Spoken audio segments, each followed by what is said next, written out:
After spending weeks building my fiancé's dream wedding by hand, I found out 2 days before the ceremony that he had been sleeping with his coworker. When I asked him why, he said, "I deserve to have some fun before settling down." I didn't cancel the wedding.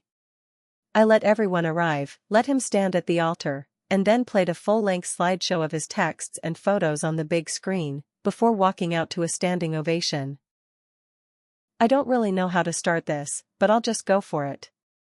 My name's Mallory. I'm 32. I've lived in Green Bay, Wisconsin, my whole life. I work at a small bookstore downtown, and I'm the kind of person who likes to do things myself. I paint my own walls, fix my own sink, cook from scratch. So when my fiancé and I got engaged, I told him I wanted to make our wedding as personal as possible. He said he loved that idea. His name is Ben. He's 35. Works in operations at one of the paper mills. We met 5 years ago, during a Packers tailgate party. He was helping a drunk guy back to his car, and I offered him a Gatorade. We ended up talking for 2 hours. That was it. We were inseparable after that. Ben had a goofy charm. He made people laugh. He could talk to anybody. And he always said he wanted something real. He said the world was full of fake people and he was glad I wasn't one of them. Looking back, it makes me sick to remember how much I believed him. When we got engaged, it was right. Or at least I thought it was. He took me to my parents' cabin, set up lights in the trees, cooked me dinner, and got down on one knee. My mom cried when I told her. My dad said, "Took him long enough." Ben said he didn't want a fancy wedding. He wanted something simple, outside, near water.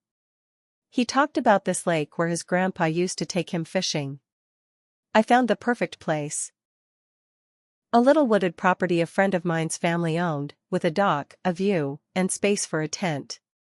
I offered to build the decorations myself to save money. I wanted every part of it to feel like us.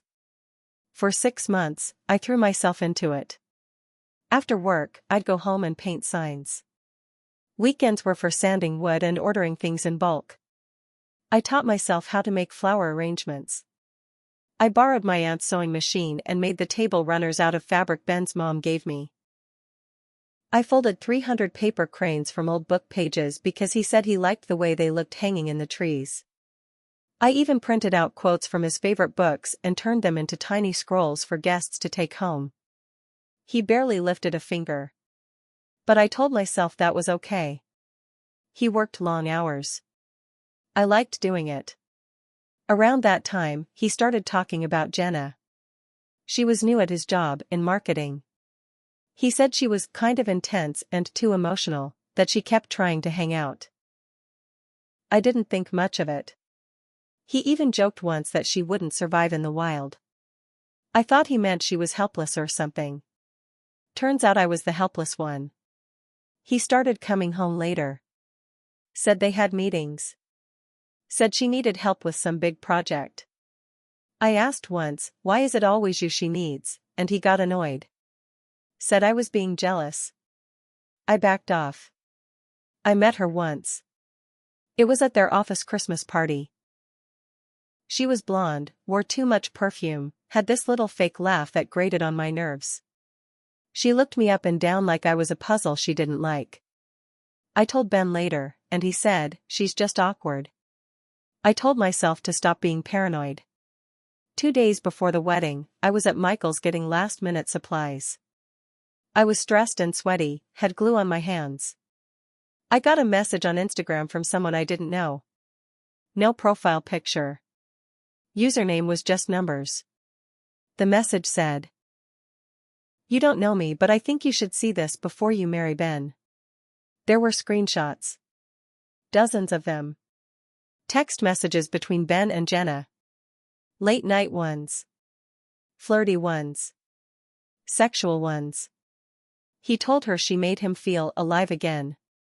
He called me a homebody and boring. Said he was just going through the motions with me. Said she was the best he'd ever had. One said, "I just need to get through this wedding and then I'll figure it out." Another one, she's too good at playing house. I feel trapped. And then, I deserve to have fun before settling down. There were pictures. One of them in his car, her head in his lap. Another in our bed, my bed, with my dog lying next to them. I don't remember driving home. I just remember sitting in our driveway with my hands shaking. When he walked through the door that night, I didn't yell. I didn't scream. I just asked, "Are you sleeping with Jenna?" He looked at me, rubbed his face, and sighed like I'd asked something stupid. Then he said it, "Come on, babe. It's not a big deal. I deserve to have some fun before settling down." That was it. No apology. No panic. Just that line. Something in me snapped. I nodded. Said, "Okay." And went to bed. The next morning, I canceled nothing. I confirmed the catering. I sent reminders to family. I went over my slideshow one more time, and added a few special slides at the end. The venue was ready. The flowers were up. The chairs were lined. And the projector was set. And Ben? He had no idea. The morning of the wedding felt fake. Like I was watching someone else live my life. My best friend, Tara, showed up early to help me get dressed. She didn't know what happened yet. Nobody did. Not even my mom. I wanted everyone to see it all together, just like I did. I didn't want anyone stopping me or trying to talk me out of it. Tara handed me coffee and said, "Today's your day, girl." I smiled. Yeah. It is. The ceremony was at 4 p.m. We were using the open space by the lake, with folding chairs facing the water. The tent for dinner was already set up with fairy lights. I had friends hanging the cranes in the trees that morning, and a few of Ben's cousins were helping finish the dock setup. Everyone kept saying how beautiful it looked. How personal and Pinterest-worthy it was. Ben showed up around noon. He was wearing his stupid sunglasses and joking around with his groomsmen like nothing was wrong. I watched him from inside the main house, peeking through the window. The way he laughed, the way he acted so proud, it made my stomach turn. The photographer came to take getting ready photos. I let them. I let all of it happen. Hair, makeup, flowers. I stood there in a dress I had bought secondhand but altered myself. It fit like a glove. But I felt hollow inside it. At 3:45, guests started arriving. I saw Ben's mom hugging my dad. I saw little cousins running around, my aunt showing off the favors I made, people laughing, smiling, getting ready for a love story that was about to explode in their faces. At 4 o'clock, the music started. Ben stood under the arch I had built by hand. His best man clapped him on the back. I stayed out of sight. The officiant, a family friend, gave the usual opening. Welcomed everyone. Talked about love, trust, all the things Ben didn't understand. Then, as planned, the officiant said, "Before the bride comes out, she's asked to share a short video for all of you." People clapped politely. The projector screen lit up. At first, it was sweet. Pictures of Ben and me over the years. A slideshow we'd made together, with music. Smiling selfies. Trips we took. Holidays with my family. Him hugging my dog. People were nodding, tearing up. Then the screen went black for a second. And it started. Slide after slide. Text messages. "I can't wait to be inside you again. She's so plain. You're fire. I'm not canceling the wedding, but I don't feel bad. I deserve fun." Photo. Jenna in lingerie. In our bathroom. You could see my toothbrush in the background. Another one. Them in our bed. Gasps. People started whispering. One woman covered her child's eyes. And then, the last slide, "She's not going to find out. She's too busy folding paper cranes." Dead silence. I walked out. Still in my dress. Holding my bouquet. People turned and stared. Ben's face went pale. He took a step forward, hands out, like he didn't know whether to run or beg. I looked at him. Looked right at his mother. Then Jenna, who was there. Sitting 2 rows back. Smirking. I said, loud and clear, "Thanks for coming, everyone. There's no wedding today. But there is dinner, drinks, and a lot of good people who don't deserve to waste a Saturday." And I walked off. Past Ben. Past his stunned groomsmen. Past his cheating coworker. And then the craziest thing happened, people clapped. Like, really clapped. Some stood. One of Ben's cousins even gave me a standing ovation. It felt like a scene in a movie, but I wasn't acting. I was done pretending. Ben didn't follow me. Not then. But that wasn't the end. The fallout hit harder than I expected, and in ways I didn't see coming. You'd think after a stunt like that, I'd get silence. A clean break. But life doesn't work like that. The next 48 hours were hell. I turned off my phone after the wedding non-wedding. I stayed with Tara that night. She handed me a whiskey and said, "That was the most badass thing I've ever seen. But girl, you just dropped a bomb on Green Bay." And she wasn't wrong. When I turned my phone back on the next morning, I had 137 messages. Half were from people I didn't even know well. High school classmates. Distant relatives. Old coworkers. All saying the same thing, "I had no idea. I'm so sorry." That was powerful. A few even sent screenshots. Someone had filmed the whole thing. The video was already on Facebook and climbing its way to viral. But buried between the "you go girl" messages were the others. Ben. You didn't have to humiliate me. We could have worked through it. You destroyed everything. And then, you're not as innocent as you act. That last one caught me. I ignored it at first, but my stomach turned. I went back and reread it. Over and over. What the hell was he implying? Then I started getting messages from unknown numbers. One said, "Guess you forgot what you did back in 2018. Another, "He's not the only one who cheated." I nearly dropped my phone. I hadn't cheated. Not once. Not ever. But I knew what this was. Ben was trying to spin the story. Trying to save face. And the worst part? People were buying it. My coworker Margot pulled me aside 2 days later. Said she saw a post in a private Facebook group. Ben said you were emotionally abusive. That you had a temper. That he felt pushed into the wedding. I nearly laughed. I, the one who paid for everything.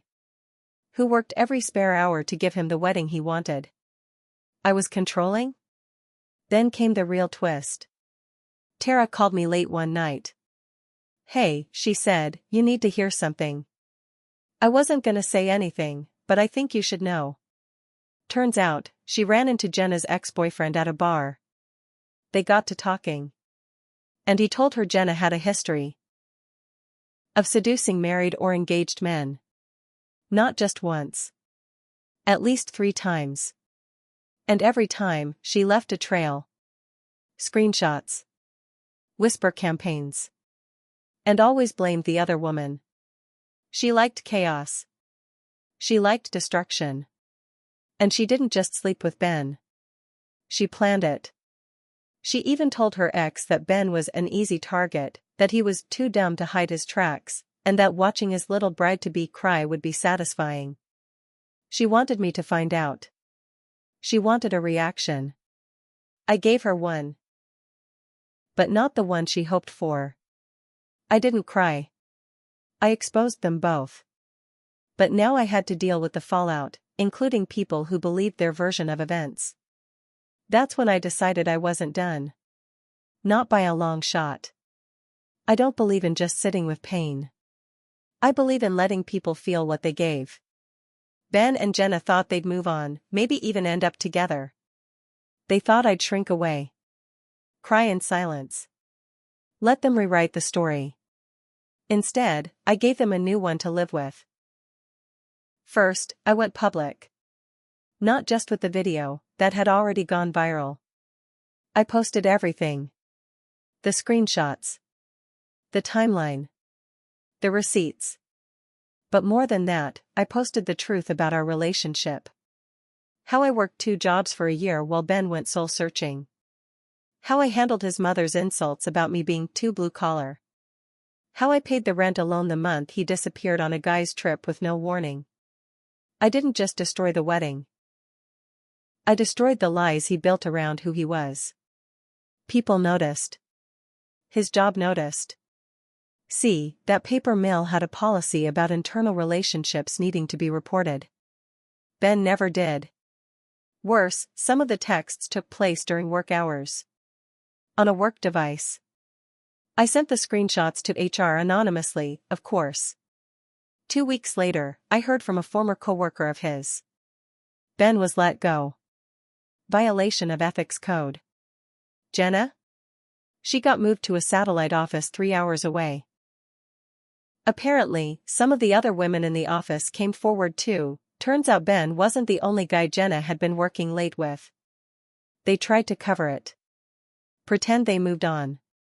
They even posted a photo together on a boat, with the caption, "Fresh starts are the best starts." But I wasn't done. Because while they were busy trying to look happy, I was busy gathering receipts. Remember Jenna's ex? The one who told Tara everything? He gave me something better, her old phone. He said she left it behind when she moved out, and it still had access to her cloud account. Inside? Pure gold. Messages to friends bragging about wrecking another bride. A video of her laughing while scrolling my wedding website. Saying, she's folding napkins while I'm folding her fiancé. Even worse? A spreadsheet. A literal spreadsheet. Of every man she'd slept with since 2020, color-coded by relationship status. Ben's name was in red. Next to it, wedding in 2 months. Should be fun. I shared that too. No commentary. Just screenshots. That was the nail. Ben deleted his Instagram.